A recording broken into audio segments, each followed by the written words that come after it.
Okay, so I wanted to talk a little bit more about the deity of John. As I'm going through deity of Jesus in the Gospel of Mark, as I'm going through the Thursday morning class, I wanted to put some thoughts, I guess, down in video form and kind of share with the wider world what we're discussing, and those who miss class can pick up as well. So on my screen, you see a couple of things, and I'll get to that in a minute. In the Gospel of Mark, we tend to think that the Gospel presents Jesus very human, without deity.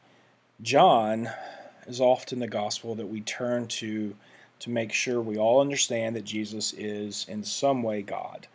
Um, I think we're missing a lot of that in Mark.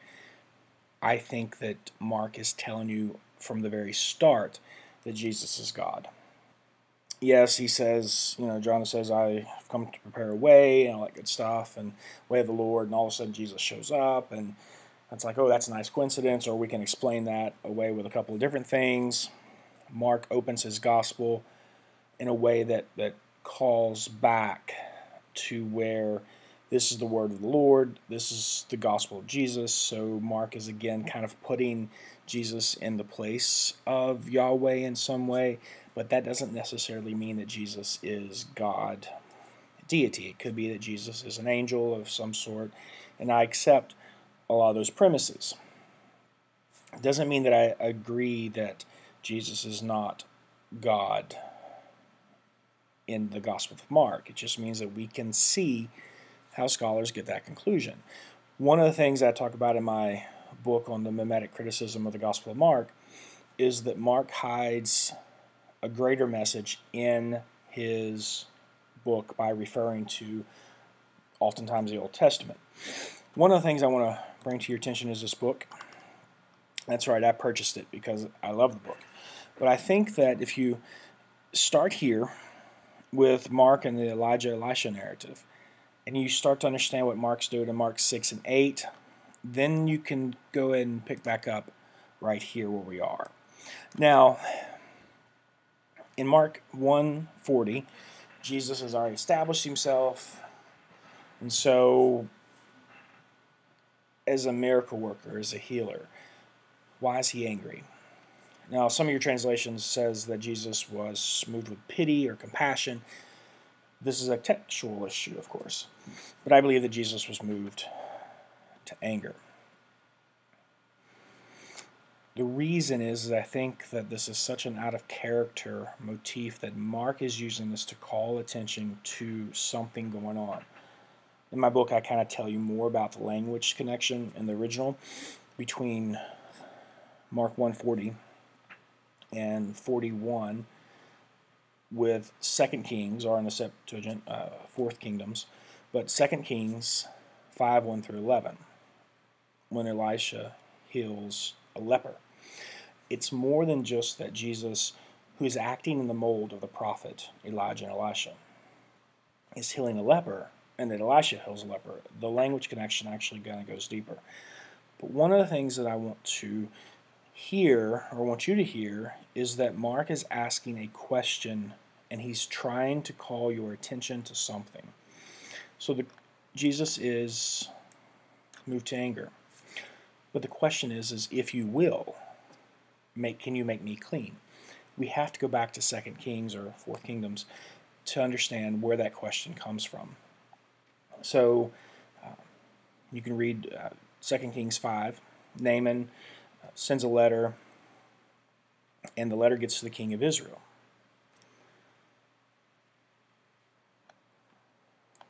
There we go. See, right there. Now, the king of Israel gets this letter, and he is angry. And the question is that the king asks, am I God that I should kill and make alive? Am I God that I should give life and that I should give death? Now, the king of Israel couldn't do anything, so Elisha hears about this and comes back. But for Jesus, I think Mark wants you to hear this question in the back of your head, and you want to ask this about Jesus. Is he God to give life and to give death?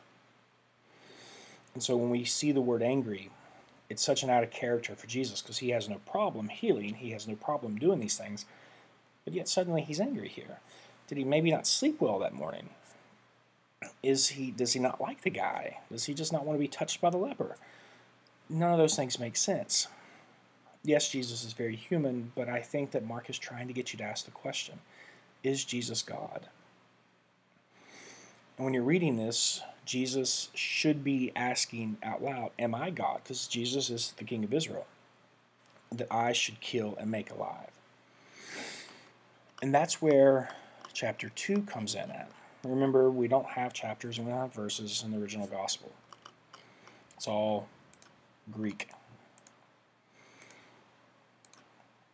I'm going to give you a few seconds to scan over that. Done. So here Jesus comes back to Capernaum, and he sees a man who's paralyzed. Now, there are other connections here as well, and I explain that in my book on the Gospel of Mark, Mimetic Criticism, that this man represents Israel. Israel is paralyzed, is under oppression, it is controlled, and the 4 men lowered this as a sign of faith, but the questions asked of Jesus, it's blasphemy. That's what the scribes are saying. Why is it blasphemy? Because Jesus is declaring himself God in order to give life and death. God is absent in Mark, and Jesus takes the place of God. Jesus acts in the place of God. Now, there's a few ways to look at that. I contend that Jesus is doing that simply because God is absent. God has abandoned Israel, and Jesus, the human, sees himself as the divine messenger to bring God back, which is why he ends up in the temple, by the way.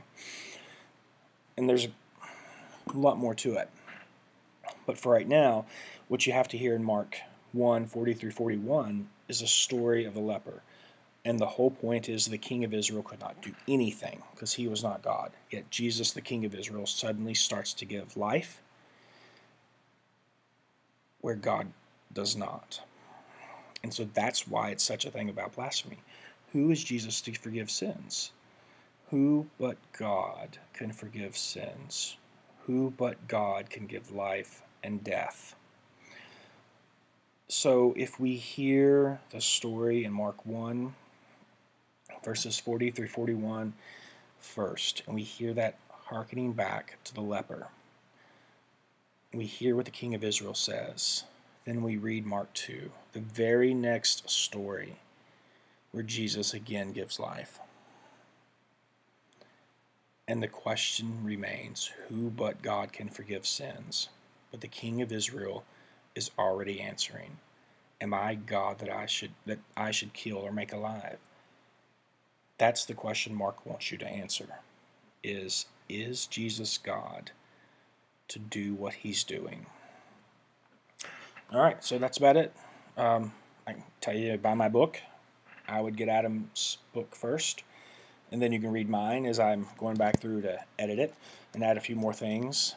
But remember, the Gospel of Mark, simply because it doesn't say Jesus is God, Jesus is divine, doesn't mean it's not actually telling you Jesus is indeed deity in some way.